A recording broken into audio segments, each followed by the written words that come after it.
हम लोग भगवत गीता के चौथे अध्याय के 31 और 32 श्लोक को देखेंगे। हम लोग ने यहाँ पे रुके थे 30वें पे। सर्वप्येते यज्ञ विदो यज्ञ क्षपित कल्मषाः यज्ञ शिष्टामृत भुजो यान्ति ब्रह्म सनातनम। ये सभी प्रकार के लोग जो यज्ञ को जानने वाले हैं, यज्ञ क्षपित कल्मषाः, यज्ञ के द्वारा कल्मष से मुक्त होकर क्रमशः मुक्त होते जाते हैं। यज्ञ शिष्टामृत भुजो, यज्ञ के अवशिष्ट अमृत को भोगते हैं, अर्थात ऐश्वर्यों को, जो उसके गौण फल हैं। जो व्यक्ति यज्ञ करता है, इतना ज्यादा पुण्य होता है, उस पुण्य के प्रभाव से वो भौतिक रूप से भी वह ऐश्वर्यशाली हो जाता है। जैसे मैं उदाहरण यहाँ पे दिया नहीं था, जैसे क्या नाम था उनका, चित्रकेतु महाराज भगवान का भजन कर रहे थे और 7 दिन तक नॉन स्टॉप भजन किए। 7 दिन के बाद उनको भगवान संकर्षण का दर्शन हुआ। उससे पहले ही उनको गंधर्वों के राजा होने की योग्यता प्राप्त हो गई, बोले राजा बन गए वो। तो ये जगत में देखा जाता है कि जब कोई व्यक्ति भक्ति करता है या यज्ञ करता है तो वो समृद्ध रहता है, समृद्ध हो जाता है। ये तो बात हम पहले सुन चुके हैं। अनेन प्रसविश्वध्वम एषवो तिष्ठ कामधुक यान्ति ब्रह्म सनातनम, और अंततो गत्वा वह शुद्ध होकर के ब्रह्म यानी कि आध्यात्मिक जगत को प्राप्त करता है। अब यहाँ पे भगवान, आप लोग ये शैली तो कई बार सुन चुके हैं।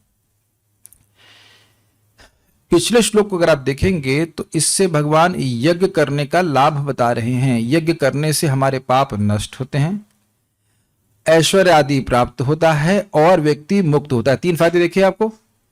यज्ञ क्षपित कल्मषाः यज्ञ शिष्टामृत भुजो यान्ति ब्रह्म सनातनम। 3 लाइन में 3 लाभ दिखाए गए, दिख गए सबको। एक व्यक्ति के पाप नष्ट होते हैं, अर्थात जो उसको कष्ट आना होता है वो नहीं आएगा, कि कष्ट आता है पूर्वगत किए गए पापों की वजह से, पहला। दूसरा, यज्ञ शिष्टामृत भुजो, उस पुण्य के कारण उसको ऐश्वर्य भौतिक रूप से भी सुखी रहता है। और तीसरा, यान्ति ब्रह्म सनातनम, अंततोगत्वा भगवान के पास जाता है। तो यानी कि आप बिल्कुल स्पष्ट देख रहे हैं कि इस जीवन में भी वह सुखी रहेगा और अगले उसका परलोक भी सुधरेगा, अगर समान भाषा में उपयोग करें, समान भाषा। अब यहां भगवान व्यतिरेक में बता रहा है। ये तो अन्वय हो गया कि भाई करोगे तो क्या फायदा होगा और क्या फायदा नहीं होगा, व्यतिरेक अपोजिट में श्लोक में बोल रहे हैं। आप देखेंगे कई बार भगवान इस बात को इस तरह से समझाएंगे, यह करोगे तो ये फायदा होगा और ये नहीं करोगे तो ये नुकसान होगा। इस तरह से सिखाया जाता है किसी व्यक्ति को। तो अब आप बोलिए मेरे पीछे। नायम लोकोस्ते यज्ञस्य कुतोन्यः कुरु सत्तमा। नायम लोकोस्ते यज्ञस्य कुतोऽन्यः कुरु सत्तमा। कुतोन्यः बोलिए, तो को ऊंचा कर देंगे तो वो ठीक से बोला जाएगा, नहीं तो कुतो अन्य बोलेंगे तो बोला नहीं जाएगा ठीक से। कुतोऽन्यः कुरु सत्तमा, ऐसे बोलिए, कुतोन्यः कुरु सत्तमा। कुतोऽन्यः कुरु सत्तमा। आ गया। नायम लोकोस्ते यज्ञस्य कुतोन्यः कुरु सत्तमा। नायम लोकोऽस्ति यज्ञस्य कुतोऽन्यः कुरु सत्तमा। नायम लोकोस्त्ययज्ञस्य कुतोन्यः कुरु सत्तमा। नायम लोकोऽस्ति यज्ञस्य कुतोऽन्यः कुरु सत्तमा। यस, देख रहे हो, जो हल्का एस दिख रहा है वो उसमें आग को गायब कर देते हैं, बोला नहीं जाता। और उसके पहले वाले वस्तु को आप थोड़ा उठा करके बोलेंगे। नायम लोकोस्त्ययज्ञस्य कुतोन्यः कुरु सत्तमा। नायम लोकोऽस्ति यज्ञस्य कुतोऽन्यः, फिर से बोलिए। नायम लोकोऽस्ति यज्ञस्य कुतोऽन्यः कुरु सत्तमा। तो आपको छोड़ दिया आप आधा था। नायम लोकोस्त्ययज्ञस्य कुतोन्यः कुरु सत्तमा। नायम लोकोऽस्ति यज्ञस्य कुतोऽन्यः कुरु सत्तमा। नायम लोकोस्त्ययज्ञस्य कुतोन्यः कुरु सत्तमा। नायम लोकोऽस्ति यज्ञस्य कुतोऽन्यः कुरु सत्तमा। ओके, सो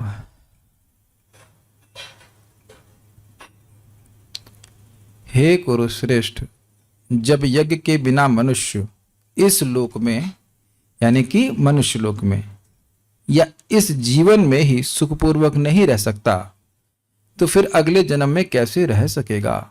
बात बहुत सिंपल है, लेकिन अभी हम लोग जब देख रहे थे कि एक व्यक्ति बेडशीट बेचने के लिए अब हर घर के आगे हल्ला करना है कि बेडशीट बेडशीट बेडशीट बेडशीट है, भी वही भी इंसान है ना। हम निम्न नहीं बोल रहे हैं, कुछ ऐसा पूर्वगत कर्म है कि अब 2 वक्त की रोटी के लिए व्यक्ति को इतना मेहनत करनी पड़ रही है।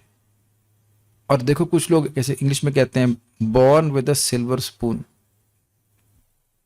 तो ये पहले का किया गया पुण्य है जो व्यक्ति को इस प्रकार से भौतिक सुविधा प्रदान करता है। अन्वय देखिए, कुरु सत्तमा, हे कुरुओं में श्रेष्ठ अर्जुन, अयज्ञस्य, यज्ञ ना करने वाले को, जो यज्ञ नहीं करता है, ना अयम लोक कहा, यह अल्प सुख विशिष्ट मनुष्य लोक भी नहीं है। क्या मतलब है? अयम लोक का मतलब यह जगत, इस मनुष्य जगत में कोई बहुत अधिक सुख नहीं मिलता है। थोड़ा खा लिया, थोड़ा सो लिया, ये सब ज्यादा सुख है, ये कोई बहुत ज्यादा सुख नहीं है। तो वह भी सुख नहीं मिलता। अन्य कुतः, अन्य देवादि लोग तो प्राप्त किस प्रकार हो सकते हैं?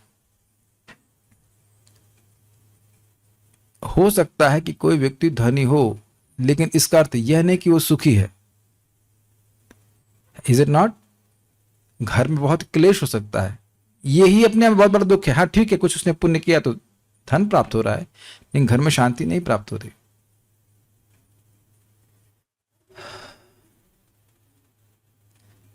इस जगत में सुख की धारणा क्या है हमारे? अगर हम केवल भौतिकता की बात करें तो कम से कम शरीर में कुछ रोग ना हो, या कम मिनिमम रोग हो, इसे कहना चाहिए।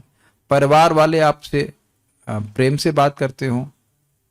अगर चाणक्य पंडित की बात करें तो उनका 3 क्राइटेरिया है। घर से बहुत दूर ना जाना पड़े काम के लिए, पत्नी प्रेम से बोलती हो, और कोई कर्जा ना हो, तो आदमी भौतिक रूप से सुखी है। तो अब देख लीजिएगा, मतलब ये जो भौतिकतावादी ब्रह्मचारियों के लिए सबको मतलब नहीं है, लेकिन ये है। और आप ये देख रहे हैं कि जगत में लोगों को बहुत दूर जाना पड़ता है। आजकल तो माताओं को भी बहुत दूर जाना पड़ता है, 30 किलोमीटर, 50 किलोमीटर। 50 किलोमीटर तो नॉर्मल मानते हैं, घंटा भर क्या दिक्कत है? वहां तो हमने सुना है पुणे से लोग बॉम्बे जाते हैं और बॉम्बे से पुणे आते हैं, और भी रोज शायद 200-250 किलोमीटर है, मुझे नहीं पता, शायद मोटा मोटी इतना ही होगा एवरी डे। एक भक्त हैं जो यमुनानगर से चंडीगढ़ रोज जाते हैं, फिर चंडीगढ़ से फिर यमुनानगर। Too much. एनीवेज, कुछ यज्ञ ना करने का ही ऐसा प्रभाव पड़ रहा है लोगों के जीवन में। तो आप श्लोक समझ गए, ना अयम लोको अस्ति अयज्ञस्य, यह लोक में भी सुख नहीं है व्यक्ति को अगर वो यज्ञ नहीं करता। कुतः, कैसे? कुतः अन्य कुरुसत्तमा, हे कुरुसत्तमा, तो फिर अन्य अर्थात अगले लोक की तो बात ही छोड़ दीजिए। देखिए कितनी सुंदर बात, कितना सुंदर रहस्य मालूम चल रहा है। जबकि इस जगत में लोग अन्य अगले जीवन के बारे में कुछ नहीं जानते हैं। पहले ये देख लीजिए, आप देखिए बात पता होने वाली बात नहीं, ये पहले देखिए कि देख पा रहे हैं कि नहीं लोग। वापस लोग अगले जन्म के बारे में कुछ नहीं देख पा रहे हैं, ये आप देख पा रहे हैं, है ना? कितनी रुचिकर बात। कुछ भी प्लानिंग नहीं है, केवल ये बोल देने से कि अगला जन्म नहीं होता है, ऐसा नहीं कि वो नहीं होगा। कलयुग की ये प्रधानता है कि लोग अगले जन्म के बारे में कुछ भी नहीं सोच रहे। अच्छा आप ये देखिए अपने चित्त में, जब से भक्ति में आए हैं आप ये विचार नहीं करते ये कर रहा हूं, इसका आगे क्या फल बनेगा, नहीं सोचते आप? अरे ये प्रसाद है कि नहीं? अरे ये विचार एक धार्मिक पुरुष का बहुत बड़ा लक्षण है कि मैं ये कर रहा हूं, क्या इसका कुछ आगे परिणाम होगा? परिणाम तो होगा, लेकिन क्या परिणाम होगा ये विचार करता है। लेकिन अधार्मिक व्यक्ति नहीं करता। जैसे कि आप देख सकते हैं अर्जुन शुरुआत में बोल रहे हैं कि इनको मार दूंगा, मेरे गुरुजन है तो मुझे पाप लगेगा। दुर्योधन को सोच रहे हैं कि हम युधिष्ठिर महाराज हमारे बड़े भाई हैं, राज्य इन्हीं का है, हमें उनसे युद्ध नहीं करना चाहिए, वह नहीं सोचेगा। एक भक्त एक व्यक्ति के बारे में विनोद कर रहे थे, ये ऐसा जीवन जीते हैं जैसे अगला जीवन है ही नहीं। समझ में आया आपको? विनोद समझ में आया आपको?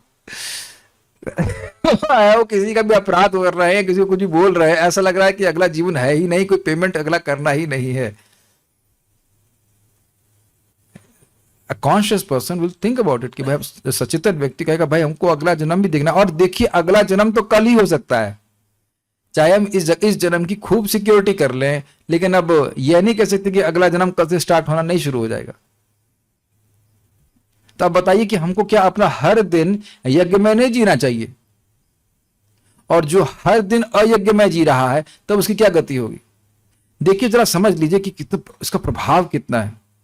यज्ञ मतलब विष्णु, यज्ञो व विष्णु, विष्णु के लिए किया गया कृत्य कितना शक्तिशाली होता है, जरा आपको यमराज जी के श्लोक से सुनाते हैं। जिह्वा न वक्ति भगवद गुण नाम ध्येयम चेतस्य न स्मरति यच्चरणारविंदम कृष्णाय नो नमति यदे य एकदापि तानान यध्वमकृत विष्णु कृत्यान।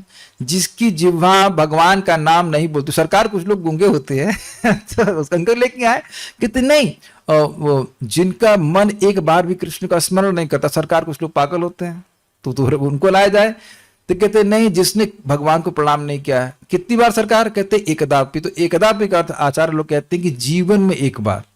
अब आप देखिए कि विष्णु कृत्य कितना शक्तिशाली है। और जीव गोस्वामी जी कहते हैं जब ये नहीं किया तीनों, तो उसका मतलब और कोई कृत्य भी नहीं किया होगा। तो ऐसे असत लोगों को, जो भगवान विष्णु के लिए कोई कृत्य नहीं करते, ऐसे लोगों को ले आइए। कौन बोल रहा है ये? यमराज।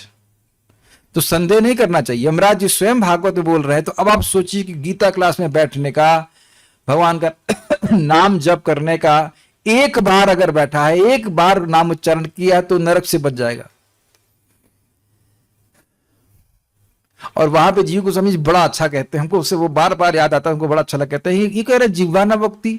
ऐसा लग रहा है कि जीवा स्वतंत्र है बोलने के लिए।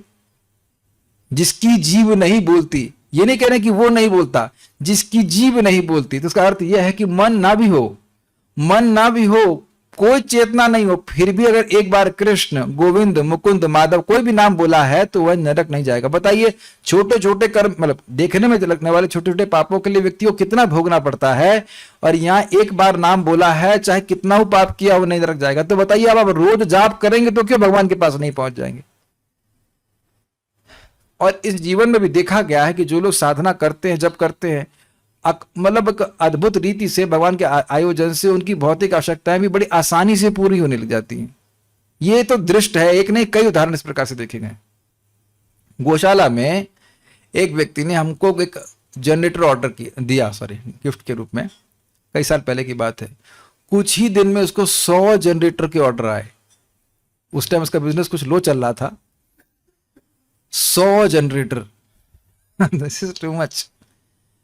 ये गायों की सेवा करना हर प्रकार के कर्म के दोष को नष्ट करता है, क्योंकि सारे देवता उसमें है। मैं कोई कर्मकांड नहीं बता रहा, मैं खाली बोल रहा हूं कि यज्ञ करने से व्यक्ति संतुष्ट समृद्धि को प्राप्त करता है इस जगत में भी, और आगे भी करता है।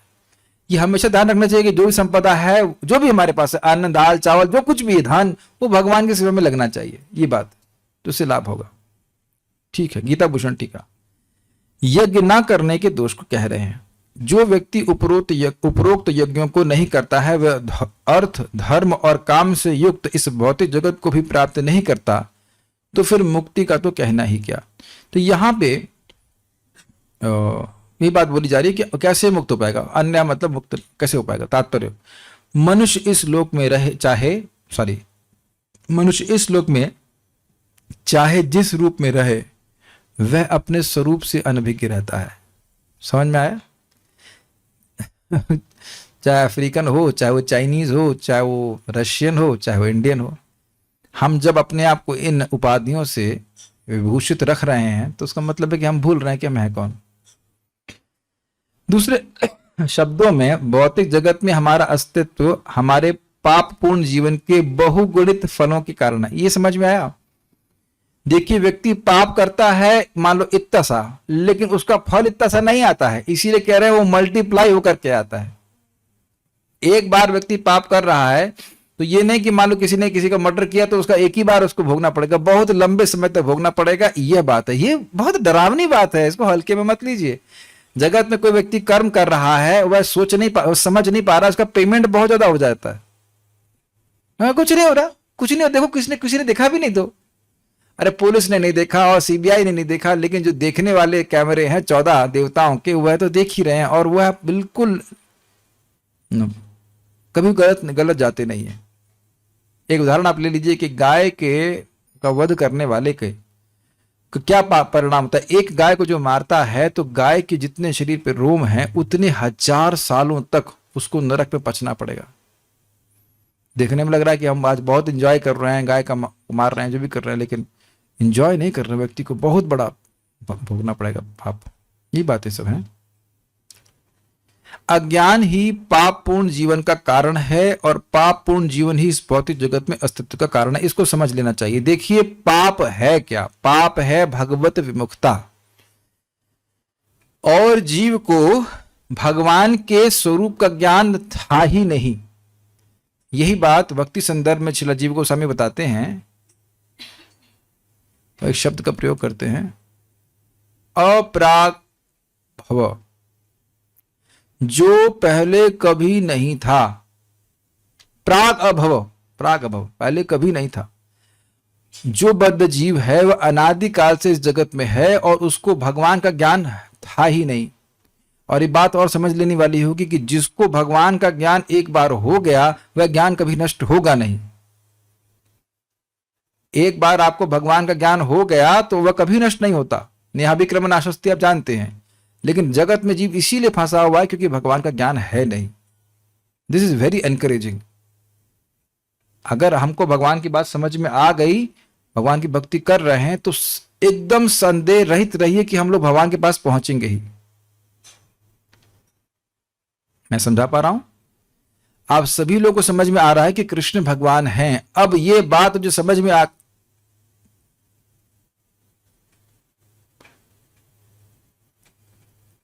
जो बद्ध जीव है वह अनादिकाल से जगत में है और उसे भगवान का ज्ञान नहीं है, इसलिए पाप कर रहा है। अब इसकी व्याख्या तो आप लोग समझ सकते हैं। देखिए हर व्यक्ति इस जगत में रस ढूंढ रहा है और भगवान सारे रसों के आगार हैं। जिसको भगवान का रस प्राप्त हो गया वो कभी पाप नहीं करेगा।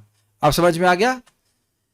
भगवान के स्वरूप से निकलने वाले आनंद का जो अनभिज्ञता है, अगर हिंदी में अगर कहें तो उसको जानकारी नहीं कि भगवान की भक्ति में सुख क्या है, वही व्यक्ति पाप करके सुख की प्राप्ति करने का प्रयास करेगा। ये बात है।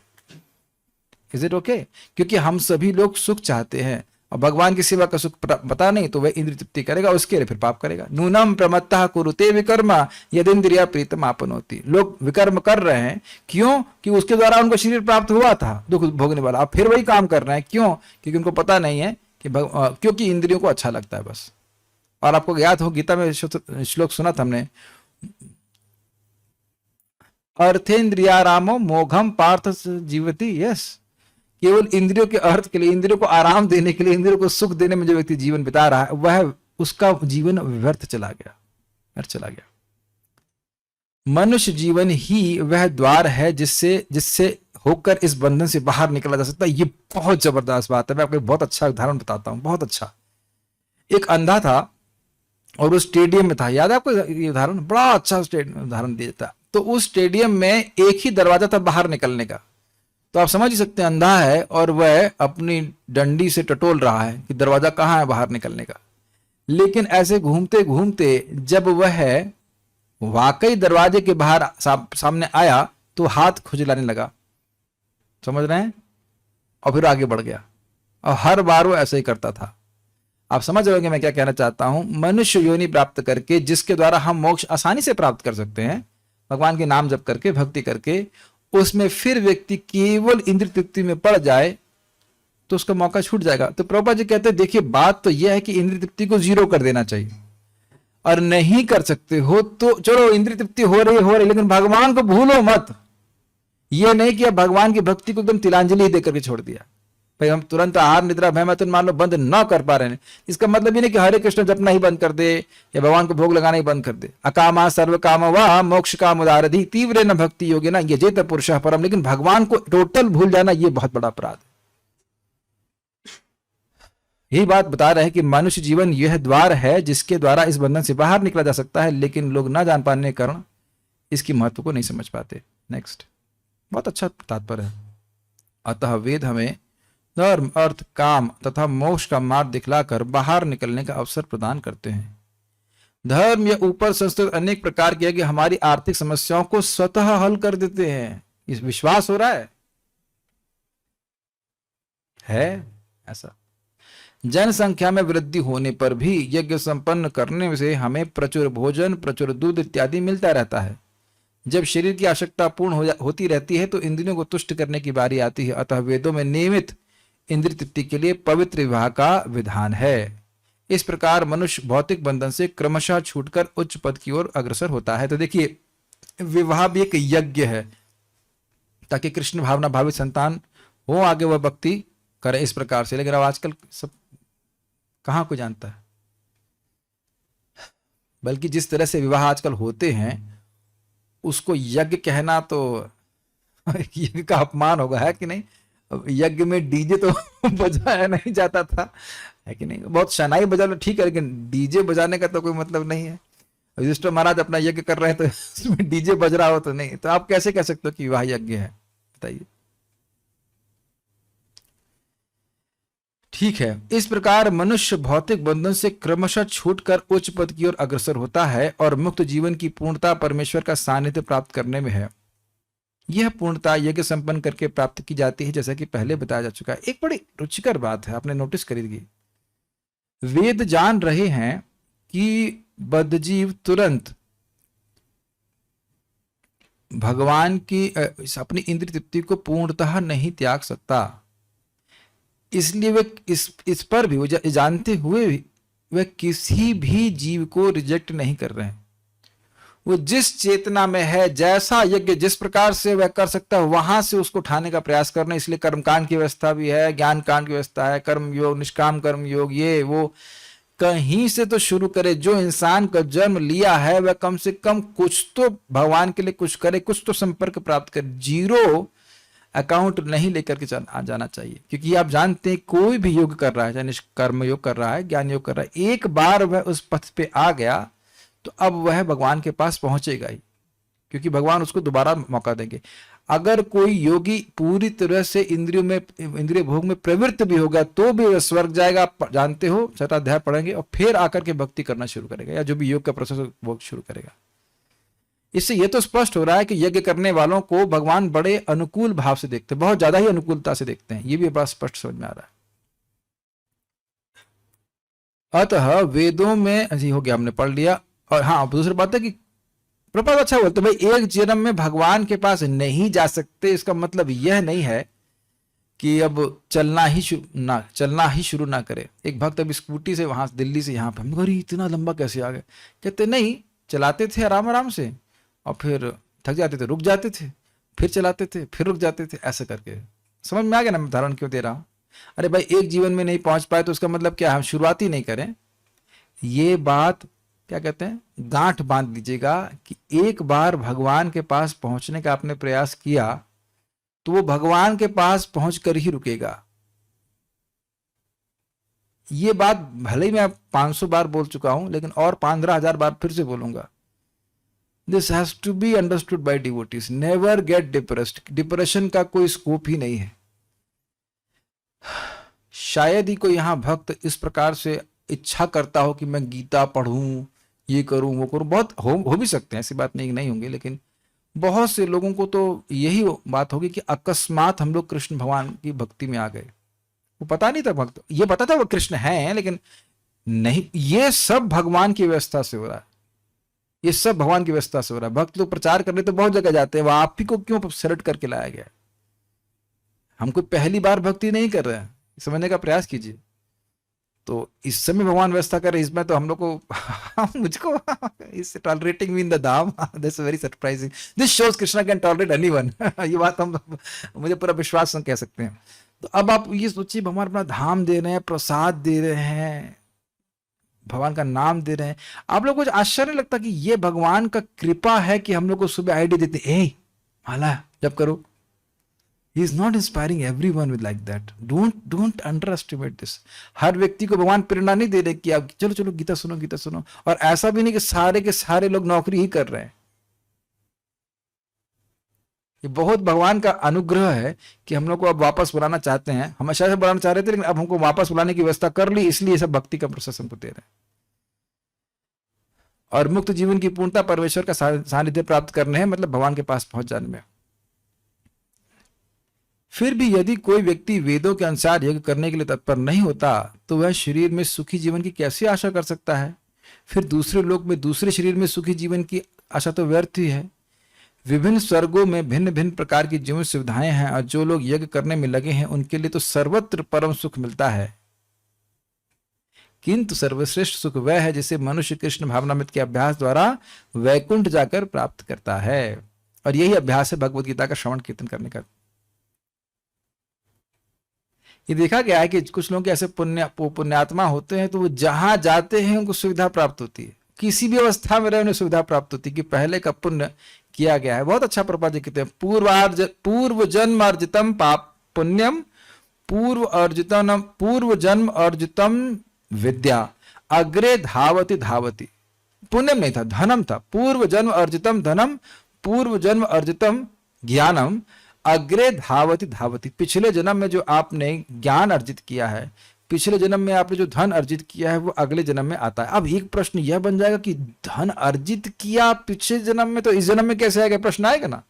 इस जन्म में मान लो मैंने 50,000 कमाए तो अगले जन्म में कैसे आएगा? आपको मैं सूत्र बता रहा हूं, देखिए वही कमाया है जो दिया है। व्हाट? कुछ समझ में आ रहा है आप लोगों को? जो नहीं दिया अपना उपयोग करते, चलो अलग बात है। जो दान दिया है वही कमाया है, क्योंकि वही घूम के वापस आया है। जो बैंक में छोड़ दिया वो घूम के वापस नहीं आया है, वो तो काम में नहीं आया ना। इसीलिए जो व्यक्ति, जैसे मान लीजिए इस जन्म में आपने जो दिया वो घूम के वापस आया। किसी को दुख दिया है तो घूम के आएगा, खूब गुना वापस आएगा। किसी को सुख दिया है तो खूब घूम के वापस आएगा। इसीलिए गृहस्थों को खिलाना चाहिए, केवल अपने परिवार वालों को ही नहीं, खिलाना चाहिए। जो परिवार वाले ना भी हो उनको भी खिलाना चाहिए। देखो किसकी आवश्यकता है, क्या है, बुलाइए खिलाइए, कभी भूखा नहीं रह सकते। अगले जन्म में भी तो खाना है, कौन सा पता नहीं। अगला भगवान के पास पहुंचे तो ठीक है, नहीं पहुंचेंगे तो अगले जन्म के लिए तो कुछ कमा के रखना है कि नहीं रखना है। देना चाहिए, देना चाहिए, खिलाना चाहिए। और एक्चुअली खिलाना का सुख है, बहुत बहुत सुख है। ये बड़ा इंटरेस्टिंग है। वैष्णव के मुख में वो देना चाहिए, इतना आएगा कि आप कल्पना नहीं कर सकते। ये मैं पढ़ा हूँ, श्रील भक्ति ठाकुर जी कोट करते हैं चैतन्य भागवत में कि भक्तों के मुख में अन्न देना, प्रसाद देना का मतलब है भगवान को शहद देना, प्योर वाला। So dear to Krishna the service. मैं एक एग्जाम्पल दे रहा हूँ, बहुत सारे ये कर सकते हैं। मैं तो इसीलिए गीता पढ़ा रहा हूँ कि अब पता नहीं अगला जन्म अगर हुआ तो फिर गीता का ज्ञान वापस आ जाएगा, है कि नहीं। ये बहुत अच्छी बात है, बहुत अच्छी बात है। हम तो इसलिए करते रहते हैं दान, रोज प्रयास करते रहते हैं ज्ञान हमको प्राप्त हो। आप लोग भी कुछ सोचा करोगे कैसे हम मदद कर सकते हैं। वैसे तो आप लोग अब इस यज्ञ में सहायता कर रहे हैं तो बहुत अच्छी बात है, ये तो है ही। किसी ना किसी, कम से कम एक व्यक्ति को तो आप जरूर हरे कृष्णा कराइए अपार्ट फ्रॉम यू। ये बहुत बड़ी कृपा है, ठीक है। तो सबसे अच्छा अभ्यास वह है जिसे वैकुंठ प्राप्त किया जा सके। इसका मतलब है कि ऐसा अभ्यास है जिससे वैकुंठ की प्राप्ति होती है, और वो है अभ्यास भगवान श्री कृष्ण की भक्ति का। कभी कभी हम लोग ध्यान नहीं देते। हम रोज बोलते ना, दृष्टा स्पृष्टा तथा ध्याता कीर्तिता नमिता स्तुता रोपिता सेविता नित्यम पूजिता तुलसी शुभा नवधा तुलसी देवीम ये भजन्ति दिने दिने युग कोटि सहस्त्राणी ते बसंती हरे गृहे। कितना सिंपल लगता है ना। तुलसी जी को प्रणाम करना, उनको देखना, उनका अर्चन करना, कितना समय लगता है। एक अगरबत्ती, एक दीपक, अगर फूल हो तो फूल अर्पित कर दीजिए। मैं करता हूँ, मैं 2 मिनट या 1 मिनट लगता होगा, 1-2 मिनट लगता होगा। उनकी परिक्रमा कर लीजिए, और ऐसा करने से व्यक्ति को भगवान के धाम की प्राप्ति होगी। अब या तो कह दीजिए झूठ है, स्कंद पुराण सब झूठ बोलने के लिए लिखा है ना। और ब्रह्मा जी के बाद अगर कोई रहा ज्ञानी तो हम ही लोग तो हैं जो सब जानते हैं सारे शास्त्र के मर्म को। हमारे ऊपर है कि, इसीलिए महिमा सुननी चाहिए, हमारे ऊपर है कि हम उसको छोड़ दें। क्या आरती करना है, क्या है आपकी इच्छा। बात तो स्कंद पुराण की अक्षर सत्य है। और एक और बात बताऊं आपको, सीक्रेट। तुलसी जी की पूजा करने से भगवान की जो विग्रह की में सेवा में अपराध होते हैं वह भी नलीफाई हो जाते हैं। पता है ये बात? अच्छा, इसीलिए क्लास में आना चाहिए। भगवान की सेवा करने कुछ अपराध तो बनता ही हो, वह तुलसी जी की सेवा करने से वह समाप्त हो जाता है। भगवान बड़े प्रसन्न होते हैं। मैं एक उदाहरण दे रहा हूं, यह अभ्यास है और ये अभ्यास हल्के में नहीं लेना चाहिए। हाँ, फिर तुलसी आते करना ठीक है, राधा गोविंद प्रेम सदा ये बात ठीक है। ऐसा नहीं, वो वाकई देंगी। ऐसे आचार्य लोग लिखते हैं कि वो देंगी, वो देने में समर्थ हैं, इसलिए बोल रहा हूं। उसलिए वहां पे बोला जा रहा है। एक एग्जाम्पल दे रहा हूं, बैठ के हम जो जप कर रहे हैं, ये हमारा भजन, हमारा जो भजन करने का जो मौका दिया जा रहा है, यह कोई वजन नहीं है। ये इंग्लिश में कहते हैं प्रिविलेज, हिंदी में क्या कहेंगे उसको भाई, पता नहीं। एक हाँ, सौभाग्य है कि आपको चुना गया है नाम उच्चारण करने के लिए, नहीं तो दुनिया में लोग घूम रहे हैं और नहीं कर रहे हैं। बहुतों को तो हरे कृष्ण मंत्र पता भी नहीं है, मर जाएंगे ऐसे बिना किए। हमको ये लाइन बड़ी अच्छी लगी। इसका मतलब है कि ऐसा अभ्यास है जिससे वैकुंठ की प्राप्ति की जा सके और की गई है, लोग पहुंचे हैं और वैकुंठ है। बात बहुत सिंपल सी है, लेकिन आप थोड़ा विचार कीजिएगा। वैकुंठ है जहां जाकर दोबारा कभी नहीं मरने वाले, और उसके बाद उसका पहुंचाने का अभ्यास है ये गीता भागवत का श्रवण कीर्तन, हरिनाम जप, भगवान का प्रसाद ग्रहण करना, ये पहुंचा देगा वैकुंठ। जब पहुंचेंगे तब कहेंगे तो सत्य बोल रहे थे, तो सच है। बहुत सुंदर बात है, साधु कह रहे थे, अजामिल जैसा व्यक्ति जो पूरा जीवन भोग में लिप्त रहा एकदम रसगुल्ले की तरह, वो भी अवैध तरीके से, वह भी वैकुंठ की प्राप्ति कर गया। अब बताइए किसके लिए होप नहीं है, जरा बता दीजिए, किसके लिए होप नहीं, किसके लिए आशा नहीं है। और जरा विचार कीजिए, जब विष्णुदूत कहते यद व्याजहार, जब उसने पहली बार भगवान नारायण का नाम बोला, इसका अर्थ यह हुआ कि जब तक उसका नारायण बेटा पैदा नहीं हुआ उसने भगवान का नाम बोला ही नहीं, मतलब पतन होने के बाद एटलीस्ट। अद्भुत बात है ना कि किसी का पूरा जीवन भगवान का नाम बिना बोले बिना चला जाएगा, ऐसा हो सकता है। और हम लोग कितना बड़ा भाग्य है कि हम लोग को रोज नाम उच्चारण करने के लिए माला है, गुरु का आशीर्वाद प्राप्त हम कर पा रहे हैं। आज कुछ समय के लिए जब मैं जब कर रहा था, तो ये एक तो ना आपकी दृष्टि जब ऊपर की ओर रहती है, मतलब वैकुंठ की तरफ रहती है, कुछ क्षणों के लिए ऐसी दृष्टि थी, बड़ा उत्साह आया था, बड़ा उत्साह आया था। जगत में जो कुछ भी हो रहा है क्या फर्क पड़ता है ना। आप गर्मी में बैठे हैं, मान लीजिए एग्जाम उदाहरण समझ लीजिए, आप बस में बैठे हैं, बहुत धक्के खा रहे हैं, ये है वो है जो भी है, कोई पांव पे चढ़ गया, कोई पसीना पसीना हो रहा है, लेकिन आपको पता है बस घंटे 2 घंटे बाद घर पहुंचेंगे, एसी रूम में ठंडा चाय, ठंडा शरबत मिलेगा, खाने को बढ़िया मिलेगा, तो आपकी दृष्टि वहां रहेगी ना। यहां पसीना वसीना सहन कर लेंगे कि नहीं कर लेंगे। इस श्रवण के प्रभाव से व्यक्ति एकदम अनमनस्क हो जाता है। सही में मैं तो प्रैक्टिकल देख रहा हूं, एकदम अनमनस्क हो जाता है कि यहाँ पे क्या चल रहा है, जो चल रहा है आएगा नहीं आएगा, ठीक है, भगवान की भक्ति करो, जल्दी से भगवान के पास पहुंचना है। ये श्रवण का अपना एक उत्कंठा जागृत करने का प्रभाव। और नहीं सुनते हैं तो जगत का ही व्यक्ति मानकर अपने आप को इसी में अभिनिविष्ट रखते हैं, इसीलिए तो यज्ञ नहीं करते। अतः कृष्ण भावना भावित जीवन ही इस भौतिक जगत की समस्त समस्याओं का एकमात्र हल है। ये समझ में आता है क्यों कह रहे हैं कि बहुत सारे अभ्यास से आपको स्वर्ग लोक लेके जाएंगे या और लोकों में लेके जाएंगे, लेकिन कृष्ण की भक्ति का अभ्यास हमको वैकुंठ की प्राप्ति करा देगा। मैं तो कई बार भक्तों को जब सुबह जूम पे देखते हैं, उनको बहुत प्रसन्नता होती है कि हम लोग को आंखों से ऐसे लोग दिख रहे हैं जो घर में रहते हुए भी भगवान के धाम वैकुंठ जाने के लिए प्रयासरत हैं। नहीं तो आप लीजिए घूम, क्या कहते हैं इसको, चिराग लेकर ढूंढने से भी ऐसे लोग नहीं मिलेंगे जो भगवान का भजन करने के लिए उत्सुक हो। चिराग लेकर के भी मिलता है, दिखता है आपको अपने शॉप के आसपास? कोई नहीं दिखता था। This is like this। अब बहुत सुंदर श्लोक है, मेरे पीछे बोलिए। एवं बहुविधा यज्ञा वितता ब्रह्मणो मुखे, एवं बहुविधा यज्ञा वितता ब्रह्मणो मुखे, कर्मजान विद्धितान् सर्वान् एवं ज्ञात्वा विमोक्ष्यसे, कर्मजान् विद्धितान् सर्वान् एवं ज्ञात्वा विमोक्ष्यसे। एवं बहुविधा यज्ञा वितता ब्रह्मणो मुखे, एवं बहुविधा यज्ञा वितता ब्रह्मणो मुखे, कर्मजान विद्धितान् सर्वान् एवं ज्ञात्वा विमोक्ष्यसे, कर्मजान् विदितान् सर्वान् एवं ज्ञात्वा विमोक्ष्यसे। बड़ा अच्छा श्लोक है ये। विभिन्न प्रकार के यज्ञ वेद सम्मत हैं और ये सभी विभिन्न प्रकार के कर्मों से उत्पन्न हुए हैं। इन्हें इस रूप में जानने पर तुम मुक्त हो जाओगे। एवं इस प्रकार ब्रह्मणा मुखे, ब्रह्म का मतलब होता है वेद, तो वेद के मुख से बहुविधा विततः अनेक प्रकार के यज्ञ विस्तृत रूप में वर्णित हुए। प्रभुपाद जी ने अनुवाद किया कि ये वेद सम्मत हैं, मानो मूर्तिमान वेद कह रहे हैं और उनसे पूछे हम ये यज्ञ कर लें, हाँ ये तुम ये यज्ञ कर लो। मैं मुख से बोल रहा हूं ना, मान लो मैं वेद हूं, मूर्तिमान वेद हूं, और आप लोग मुझसे पूछें क्या हम ये यज्ञ कर लें, द्रव्य यज्ञ कर लें, हाँ आप ये यज्ञ कर लीजिए। एक तो यह अर्थ ले लीजिए, और दूसरा अर्थ यह है कि मानो कि वेद, मूर्तिमान वेद अपने मुख से बता रहे हैं आप द्रव्य यज्ञ करिए, आप ये ज्ञान यज्ञ कीजिए, आप ये ब्रह्म यज्ञ कीजिए, आप ये प्राण अपान वाला यज्ञ कीजिए। उसमें 3 प्रकार थे, रेचक, पूरक, कुंभक, ये सब वेद से आ रहा है। मानो मूर्तिमान वेद बता रहे हो कि यह कीजिए, ये ठीक है करिए, कोई दिक्कत नहीं। काउंसलिंग लेते हैं ना जगत में, तो वो मुख से बोलता है ना, हाँ ये ठीक है कर लीजिए। तो ऐसे मानो कि वेद अपने मुख से ही बोल रहे हो। बहुविध मतलब बहुत प्रकार के यज्ञ, क्योंकि लोगों का अलग अलग प्रकार का अधिकार है। हमको ये मुख्य शब्द बड़ा अच्छा लगा था कि मान लो ब्रह्म वेद जो है वो मुख से बोल रहे हो।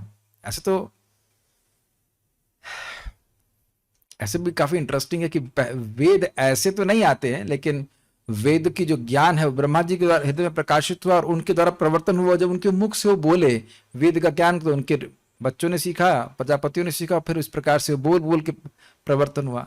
लेकिन यहाँ जो अर्थ हमको अच्छा लग रहा है वो इस तरह से कि मानो कि वेद मूर्तिमान हो और वह अपने मुख से बोल रहे हैं कि आप ये यज्ञ करिए, वो यज्ञ करिए, इत्यादि इत्यादि। तान सर्वान कर्मजान, उन सबको यानी उन सभी बहुविध यज्ञों को कर्म जनित विद्धि अर्थात जानो। अब यह हम कोई पहली बार नहीं सुन रहे हैं, तीसरे अध्याय में सुना था, कर्म ब्रह्मोद्भवम विद्धि। यज्ञ कर्म समुद्भवम, यज्ञ कर्म से उत्पन्न होता है। शुरुआत कैसी थी इसकी, अन्नाद भवन्ति भूतानि पर्जन्याद अन्न संभवा, यज्ञाद भवति पर्जन्यो यज्ञ कर्म समुद्भवा। अन्न से सभी जीव जीते हैं, अन्न बादलों की वर्षा की वजह से होती है, और वर्षा यज्ञ की वजह से होती है, और यज्ञ कर्मों से उत्पन्न होते हैं। इसका मतलब क्या है, जो हम कर्म कर रहे हैं वह हम इस उन कर्मों को भगवान से कनेक्ट करना हमें सीखना होगा, ये अर्थ है। तो जब व्यक्ति कर्मों को भगवान से कनेक्ट करना सीखेगा तो वह सारे कर्म यज्ञ में परिणत हो जाएंगे। श्रीपाद रामानुजाचार्य जी बहुत सुंदर कहते हैं कि देखिए, सामान्य व्यक्ति इस जगत में कोई बिजनेस आदि करने के लिए सुबह उठता है कि नहीं? आप ही अपने घर में देख लीजिए, आपका बिजनेस है तो आपके पिताजी किस लिए उठते हैं? उठेंगे, थोड़ा ब्रश वश करेंगे, कुछ खाएंगे, बिजनेस के लिए चले जाएंगे। आप किस लिए उठते हैं? आप उठेंगे ताकि मंगल आरती दर्शन कर लें, है कि नहीं? तो दोनों में अंतर हो गया कि नहीं? एक व्यक्ति उठा, उसने स्नान किया, उसका कर्म बन रहा है, सामान्य जो कर्म कर रहा है, और एक व्यक्ति उठ रहा है ताकि भगवान की सेवा कर सके। और प्लीज समझने का प्रयास कीजिए, बहुत अच्छी बात है, इसमें केवल भक्त केवल एक कर्म को, मान लो कोई आहुति दे रहा है, उसी को केवल भगवान को नहीं अर्पित कर रहा है, वो सारे कर्मों को भगवान को समर्पित कर रहा है। This is very nice. और एक और बात इसमें सूत्र सीख लीजिए, जितना वह कर्म भगवान के लिए कर रहा है उतना वह शुद्ध होता जा रहा है। हमेशा उत्साहित रहे कि हम प्रसाद खा रहे हैं, पवित्र हो रहे हैं, भगवान का नाम उच्चारण कर रहे हैं और अधिक पवित्र हो रहे हैं। जितना अधिक पवित्र हो रहे हैं, इन यज्ञों की दिव्यता, इन कर्मों, यज्ञ रूपी कर्मों की दिव्यता और अधिक हमारे हृदय में प्रकाशित हो रहा है। मैं खाली बोल ही रहा हूं, सबको समझ में भी आ रहा है। कुछ जूम वाले बच्चे तो नर्सरी के बच्चे लगते हैं, कुछ नहीं समझ रहे लोग।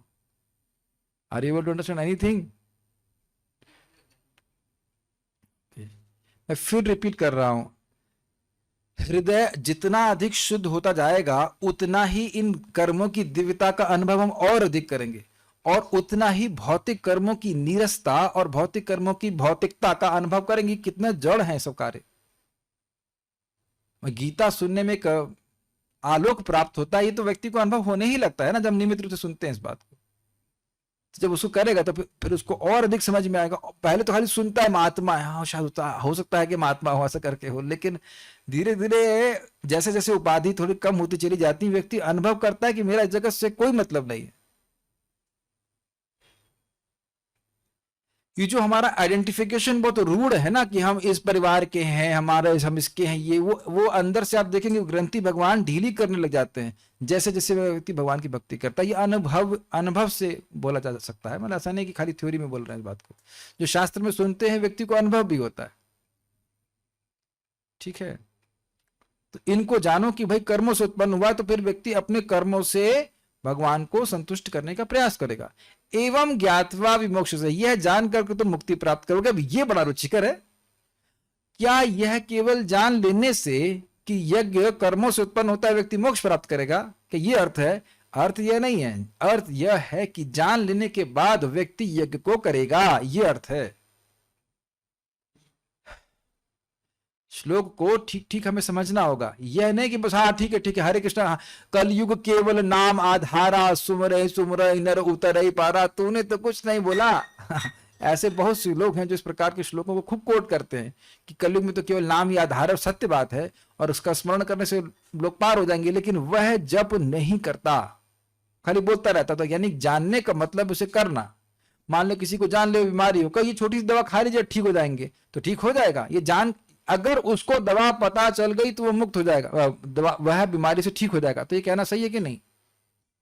सही है, क्योंकि दवा आसान है और असरदार है, और वह कार्य करेगी तो व्यक्ति क्यों नहीं करेगा, यह अर्थ है।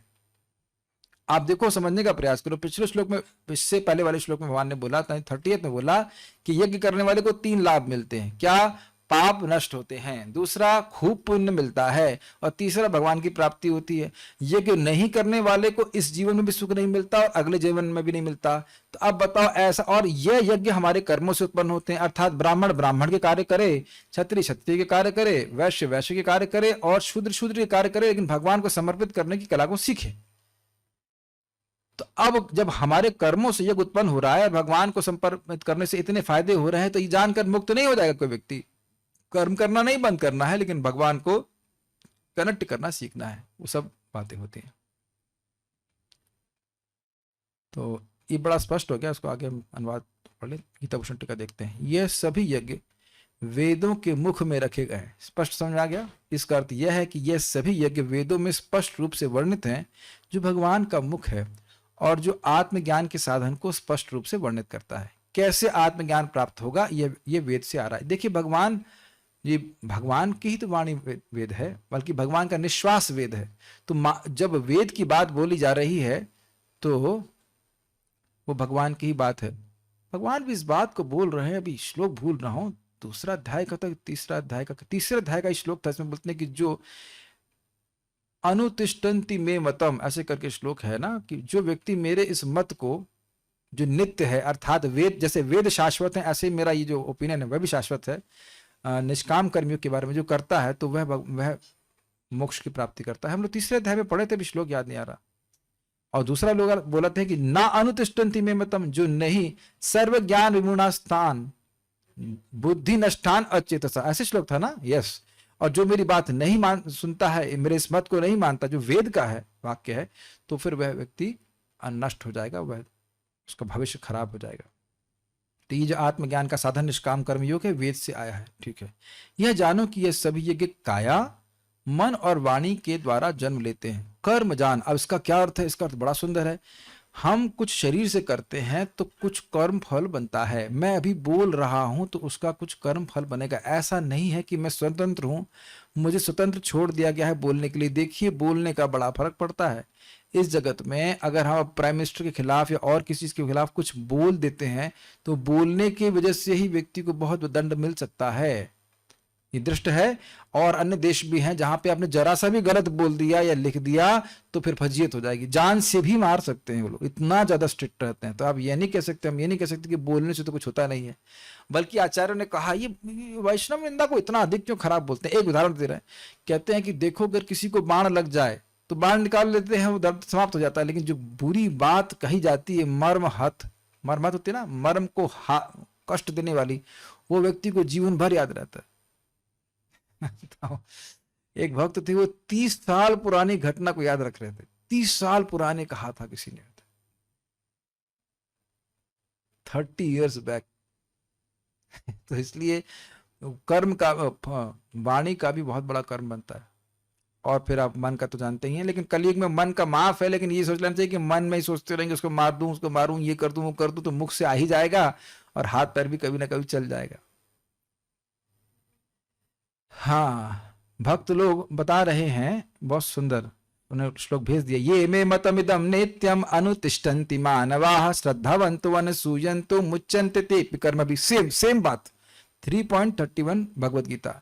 ये मे मतम इदम, जो मेरे इस मत को, नित्यम नित्य मत को, तो वहां बताया गया अनुतिष्ठन्ति मानवा, जो इसमें तुष्ट रहता है कि भगवान ने कहा है निष्काम कर्मयोग करना तो मैं करूंगा। श्रद्धावंतो अनुसूयन्तो, हाँ ये बड़ा प्रसिद्ध श्लोक था। और श्रद्धावान है और अनुसूयन, श्रद्धावान मतलब यही शास्त्रों का सार है, ऐसा श्रद्धा है उसकी। और अनुसूयन तो अर्थात उसमें ऐसा दोष नहीं देखता है कि अरे ये शास्त्रों का सार कैसे हो सकता है, तो मुच्यंत ते कर्म भी, वह भी मुक्त हो जाता है। इसके काफी अर्थ लिए गए थे, एक अर्थ हम यहाँ पे बता रहे हैं आपको। तो अब ये यहाँ पे मैं ये क्यों कहना चाह रहा हूं कि जैसे भगवान यहाँ बता रहे हैं भगवत गीता में, ये नित्य है क्योंकि ये वेद में वर्णित प्रक्रिया है निष्काम कर्मयोग की, जिसके द्वारा व्यक्ति मुक्त हो जाता है। भक्ति योग की एक प्रारंभिक अवस्था ऐसे कहना चाहिए। बहुत अच्छी बात है। यह जानकर अर्थात आत्मा और परमात्मा को लक्षित वेदों में वर्णित इन यज्ञों का संपादन करके और उसके उपरांत आत्मा और परमात्मा का दर्शन करके जो इस अभ्यास के द्वारा तुमको प्राप्त होगा, तुम संसार से मुक्त हो जाओगे। स्पष्ट समझ में आ गया। एवं ज्ञात्वा विमोक्ष से जानने का मतलब है उसको संपादित करना, संपादित करेगा तो ठीक हो जाएगा, ये बात है। परपट, जैसा कि पहले बताया जा चुका है, वेदों में कर्ता भेद के अनुसार विभिन्न प्रकार के यज्ञों का उल्लेख है।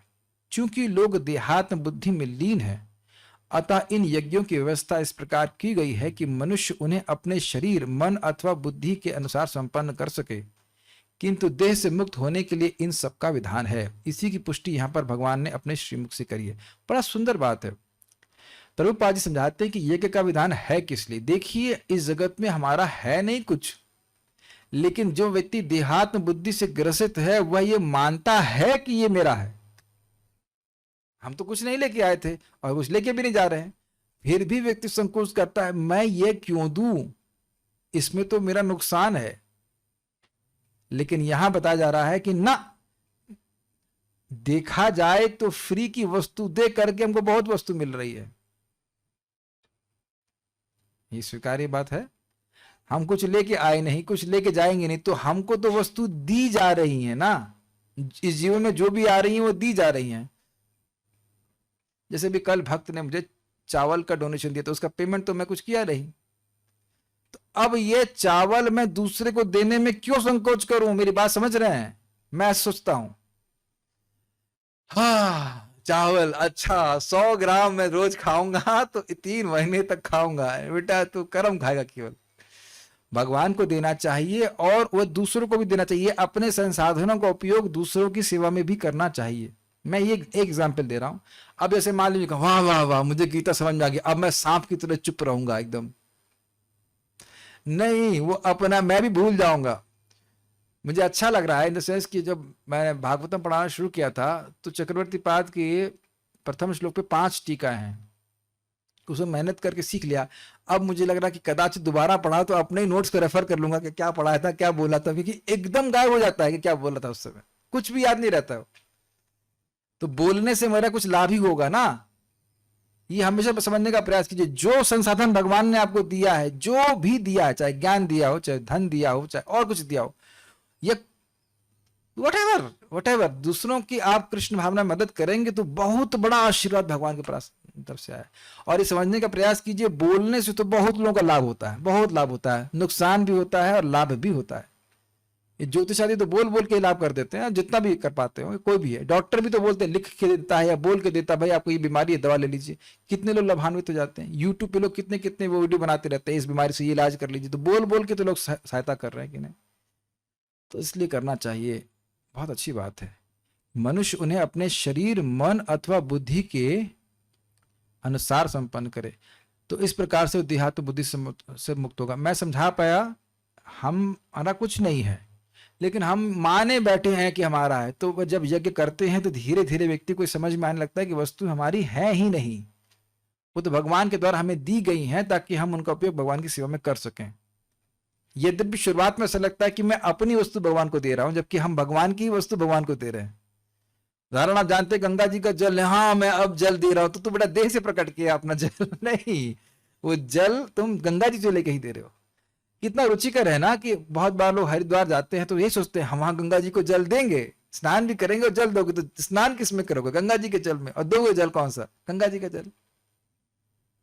ये कितनी बड़ी मूर्खता है कि व्यक्ति सोचे कि हम दे रहे हैं। नहीं ठीक है, लेकिन है मूर्ख इसलिए बोल रहा, चलो कोई बात नहीं, तुम देने की भावना से तो युक्त हो। एक छोटी सी स्टोरी सुनाऊंगा और उसका फिर रुक जाएंगे। ब्रह्मा जी के पास देवता भी गए, मनुष्य भी गए और असुर भी गए। तो देवताओं उन कहा कि कुछ शिक्षा दीजिए। तो ब्रह्मा जी ने कहा द, सुना आपने, बड़ा अच्छा है द। तो और कुछ नहीं बोले, बोले द। तो देवताओं ने द का अर्थ समझा दमन, क्योंकि वह बहुत इंद्रिय तृप्ति में लिप्त रहते हैं। असुरों ने द का अर्थ समझा दया, क्योंकि वो बहुत क्रूर होते हैं, राक्षस। और इंसानों ने द का अर्थ समझा दान, क्योंकि इंसान बहुत लोभी होता है। तो दान करने के बहुत महत्व है, बहुत महत्व है। मैं एक बात बोल रहा हूं, दान के अलावा और भी बहुत सारे यज्ञ हो सकते हैं जो व्यक्ति को करना चाहिए। द्रव्य यज्ञ है, ज्ञान यज्ञ इत्यादि। कुछ भक्तों के प्रश्न देख लेता हूं, स्टॉप। यदि अनादिकाल से जीव को भगवान का ज्ञान नहीं है, then where is a question of forgetting our relationship with Krishna. These two things sound contradictory. देखिए, कठिनाई यह है कि आधा प्रश्न आप हिंदी में कर रही हो और आधा प्रश्न आप इंग्लिश में कर रही हो। क्योंकि इंग्लिश की लिमिटेशन है, इंग्लिश की लिमिटेशन है। जीव गोस्वामी जी इसको बहुत, अभी मैं कल ही पढ़ रहा था, मुझे बड़ा अच्छा लगा। जीव गोस्वामी जी बड़ा स्पष्ट कहते हैं कि देखिए, ज्ञान अगर जीव को है, अंदर से ढका हुआ है, तो आप ये नहीं कह सकते ज्ञान नहीं है। भक्त उसका क्या है, नित्य सिद्ध कृष्ण प्रेम, प्रेम है भगवान के प्रति, वो ढका हुआ है, लेकिन कह रहे हैं भगवान का उसके से पूरी तरह से अनभिज्ञ है। बड़ा स्पष्ट कहते हैं। जैसे ही भगवान का ज्ञान हो जाएगा, वो जगत में नहीं रह सकता है। जगत दुखमय है, पूर्णतः दुखमय है, और भगवान पूर्णतः सुखमय है। भगवान का ज्ञान होने का मतलब है भगवान के से प्रकट होने वाले सुख का अनुभव होना। देखिए, आप यही समझ रहे होंगे कि नाम जप करते हुए किसी किसी दिन जब बहुत अच्छा होता है तो क्या हृदय से प्रार्थना निकलती, भगवान चाहे सब कुछ ले लीजिए, ऐसा जप काश हमारा रोज होता रहे। कभी कभी मान देते हैं, रोज नहीं देते ऐसा, लेकिन बहुत सुंदर संतुष्टि प्राप्त होती है, बहुत अच्छा लगता है। तो वह तो भी हल्की हल्की सुगंध भी नहीं आ रही है भक्ति के सुख की। और जब भक्ति का पूरा बम्बा खोल दिया जाए, जिसको बोला जा रहा है कि भाई अब समुद्र है, वो आनंद का समुद्र है और ब्रह्मानंद एक बूंद है, तो अगर ऐसा अनुभव हो जाएगा तो व्यक्ति क्यों भगवान को वो स्वीकार करेगा। इंग्लिश का एक लिमिटेशन है, वो हर बात को पूरी तरह से कन्वे नहीं कर पाती है। जैसे प्रभुपाद एक लेक्चर में भी बोल रहे थे कि हम जीव को फ्रैगमेंटल पोर्शन बोलते हैं, लेकिन ये इंग्लिश की लिमिटेशन है। तो जीव कोई फ्रैगमेंट नहीं, की आत्मा को काटा नहीं जा सकता है, ऐसा नहीं है। वो एक व्यष्टि जीवात्मा है, हमेशा इंडिविजुअल, व्यक्तिगत है। ऐसा नहीं भगवान कट कट करके जीवों के रूप में है, लेकिन अब फ्रैगमेंटल बोल देते हैं, काम चला लेते हैं। प्रभुपाद जी कहते हैं कि रस शब्द की व्याख्या, शब्द का पर्यायवाची इंग्लिश में नहीं है, तो एक मैलो शब्द का उपयोग कर काम चला लेते हैं। तो इंग्लिश की बात अलग है, संस्कृत में है अस्मृति, विस्मृति नहीं बोल रहे हैं। भयम द्वितीयोभिनिवेश तस्याद ईशाद अपेतस्य विपर्य स्मृति। अस्मृति, स्मृति ही ना होना। विस्मृति का मतलब होता है स्मृति थी और भूल गए। अस्मृति मतलब ज्ञान ही नहीं था। इसके लिए परम पूज्य राधा गोविंद महाराज जी का भागवत धर्म प्रवचन है, उसको आप जरूर सुने। महाराज बहुत अच्छे प्रकार समझाने। शास्त्र ये बोल रहा है कि अनादिकाल से जीव को ज्ञान नहीं है, कोई दिक्कत नहीं है, लेकिन अब तो होना शुरू हो गया। अब क्यों मर रहे हैं? कोई बात नहीं, कोई बात नहीं, मरो मरो, कोई दिक्कत नहीं, मरो। प्रभुपाद का एग्जाम्पल बताता हूं, भौतिकता भी मरते रहो, कोई दिक्कत नहीं, लेकिन भगवान की भक्ति मत छोड़िए। परम पूज्य वृंदावन चंद्र महाराज बहुत अच्छी तरह से बोले कि भाई देखो, जगत में पढ़ना चाहते हो, विवाह करना चाहते हो, जो भी और बात करना चाहते हो करो, लेकिन भक्ति छोड़ करके नहीं, धर्म छोड़ करके नहीं करना। और देखिए लोग जगत में क्या गलती करते हैं, ये सारे कार्य करते करते अब हम धर्म कैसे करें, अब हम भक्ति कैसे करें, तो ये गलत हो जाता है। Is it okay? ठीक है, जो आप अपना हर एक का कर्म है, जो भी जो चल रहा है वो चले, लेकिन भगवान का भजन छोड़ के नहीं करना चाहिए, ये बात है। भक्ति से रिलेटेड काफी चीजें करने की बहुत इच्छाएं तो आती हैं, पर वे इच्छा एक्शन में कन्वर्ट नहीं हो पा रही हैं। बहुत अच्छा प्रश्न है, कोई बात नहीं। इहा यस हरेरदासे कर्मणा मनसा गिरा निखिलासु अपि अवस्थासु जीवन मुक्त स उच्चिते। जो व्यक्ति जगत में भगवान की सेवा करने की इच्छा भी कर रहा है तो मुक्त है। वैसे इस मामले में आप हमारी छोटी बहन है, हमारे भी बहुत इच्छाएं होती हैं, ये भी पढ़ लें, वो भी पढ़ लें, ये भी कर लें, वो भी हो जाए, ये भी हो जाए, लेकिन हो कुछ नहीं पाता है। मन में कभी कहता 64 माला कर रहे हैं, लेकिन फिर टाइम कहाँ है, प्रीचिंग भी करना है, गीता भी पढ़ना है, ये भी करना है। इसी तरह से हमारा जीवन उलझ जाए, हम तो यही प्रार्थना करते हैं। भगवान करे ये इच्छा आपकी और बढ़ती चली जाए, और यही भक्ति में प्रगति करने का लक्षण है। जो लगे अरे भैया का है, कोई दीक्षा विक्षा ले लिया, 16 माला रोज करना पड़े, भाई ये तो बड़ा झमेला हो गया। अगर ये आ रहा है तो कुछ कठिनाई है। और व्यक्ति को सोचे कि अव्यर्थ कालत्वारे, हमारा जीवन तो भोग में ही बीत रहा है, मतलब खाने पीने में बीत रहा है, कहाँ सेवा हो रही है, कहाँ सेवा हो रही है, किंचित मात्र भी भावना आ रही है तो ये बहुत अच्छी बात है। ये भक्ति का स्वरूप ही है। जितना भक्ति करेंगे और आप शुद्ध भक्त बन जाओगे तब भी आपको लगेगा आप कुछ नहीं कर रहे। That's a point. एक रियलाइजेशन है, I am noticing whenever I am travelling Lord is arranging a temple there so that we can take darshan and prasad. अच्छी बात है, भगवान व्यवस्था करते हैं। सत्यम प्रभु एक बार सत्य बोल रहे हैं, देयर इज नो झूठम in this. Thank you for speaking this. You will see how Krishna is always there in our hearts as we progress in bhakti. उस बात समझ में आने लगती है कि भगवान हमारे हृदय में है। बहुत बहुत कुछ भी करके 16 माला करा देते हैं, बस हमने तो ये देख रहा है जीवन में, चाहे कुछ भी हो, कहीं भी फेंक देंगे 16 माला करवा देते हैं। हमको पता है, मैं ईमानदारी से बोला, हमको एक गृहस्थी का और डर लगता था, हमका सब कीर्तन छूट जाएगा, क्लास छूट जाएगी, भक्तों की संगति छूट जाएगी, उससे और भय लगता था। लेकिन ये तो इधर तो जो हो रहा है सो होता रहा, चलता रहा, लेकिन अब भक्तों की संगति चल रही है, क्लास हो रहा है, और क्या चाहिए। 2 टाइम प्रसाद मिल जाता है, चाहे खुद से बनाओ चाहे बन के आए, उससे कोई मतलब नहीं, लेकिन भगवान का कथा होती रहनी चाहिए। This is very nice. हर दिन इस भगवत गीता के प्रवचन पठन पाठन से हम भगवान का संपर्क प्राप्त कर रहे हैं, जप करके भगवान का संपर्क प्राप्त कर रहे हैं। और यद्यपि हमको अनुभव नहीं हो रहा है, लेकिन हम बहुत तीव्रता से भगवान की तरफ जा रहे हैं। ये लास्ट एग्जाम्पल सुन के हम जरूर बंद करेंगे। हवाई जहाज में बैठा हुआ व्यक्ति एकदम अनुभव नहीं करता है कि हवाई जहाज तेज चल रहा है, वो तो हल्ला कर देगा, इससे तेज मेरा टेम्पो चलता है, बहुत आवाज होती है, लेकिन उसकी स्पीड बहुत तेज होती है। जो लोग हवाई जहाज में बैठे हैं उस बात को सत्यापित करेंगे। एकदम बोरिंग है, बिल्कुल बोरिंग लगता है, ऐसा लगता है चल भी ना, ऐसे करके होता रहता है, लेकिन स्पीड बहुत तेज होती है। तो इसलिए हो सकता है आपको लग रहा हो कि हम तो क्या 16 माला तो किया, कुछ कौन सी बड़ी बात करिए। शास्त्र के द्वारा आपको स्मरण रखना चाहिए कि बड़ी तीव्रता से हम भगवान की तरफ जा रहे हैं। और इसको प्रभुपाद जी कहते थे, just see how you are thinking, just see how you are thinking. हमको बहुत अच्छा शब्द लगता है प्रभुपाद जी का। जय देखिए इस समय आप किस प्रकार से सोच रहे हैं, देखिए अब किस प्रकार से आप सोच रहे हैं, और कितने कम समय की बात है। और आप कभी सोचा करिएगा कि 40 सालों में अगर हम इसी प्रकार से भक्ति करते रहे, जैसी कर रहे हैं अगर वैसी भी करते रहे नियमित रूप से, तो कितना परिवर्तन आ जाएगा। अगर ये मान लिया जाए कि हमारे पास 40 साल हैं तो, और फिर अगला जन्म तो है ही, क्या दिक्कत है अगर हुआ तो। बहुत बहुत धन्यवाद। श्री प्रभुपाद की जय। ताई गौर प्रेमानंदे।